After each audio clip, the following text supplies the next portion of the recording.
సర్వ మానవాళికి రక్షకుడు, మనకు కొండంత అండగా నిలిచేవాడు. మనసులో తలచిన వెంటనే గుండెల నిండా ధైర్యాన్ని నింపగలిగే మహాయోధుడు, అభయహస్తంతో ఎల్లవేళలా మనల్ని కాపాడే ఆ భగవంతుడిని ఇప్పుడు మనసారా స్తుతించుకుంటూ శ్రీ పంచముఖ ఆంజనేయ స్వామిగా అవతారమెత్తిన దృశ్య రూపంలో గిరగిద్దాం రండి.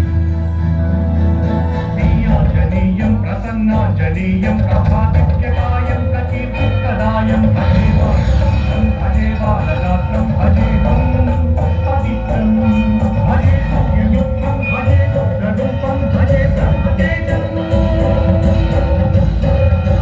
అది రామాయణ మహాయుద్ధం భీకరంగా సాగుతున్న తరుణం. శ్రీరామచంద్రుని సారథ్యంలో వానర సైన్యంతో విజృంభిస్తూ లక్ష్మణ స్వామి తనతో పోరాటం చేస్తున్న రావణుడి కుమారుడు ఇంద్రజిత్ తలని బాణంతో ఒక్క వేటుతో వేరు చేశాడు. ఇంద్రజిత్ మరణమన్న రావణుడు ఆవేశంతో ప్రతీకారం కోసం పాతాళలోకాధిపతి తన సోదరుడు అయినటువంటి మహిరావణుడి సహకారం కోరాడు.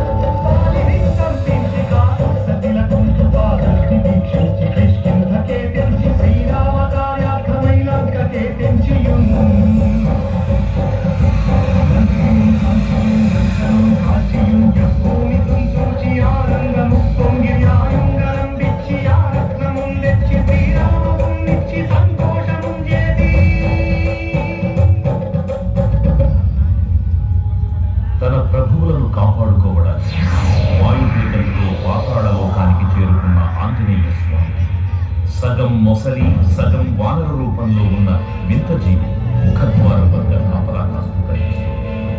ఆ జీవి మకర ధ్వజుడు అనే తన పుత్రుడని మహాసముద్రాన్ని దాటుతుండగా నీటిలో పడ్డ స్వేదవిందు ఒక మొసలి గ్రహించడం వల్ల జన్మించాడని తెలుసుకొని ఆశ్చర్యపోతాడు హనుమంతుడు.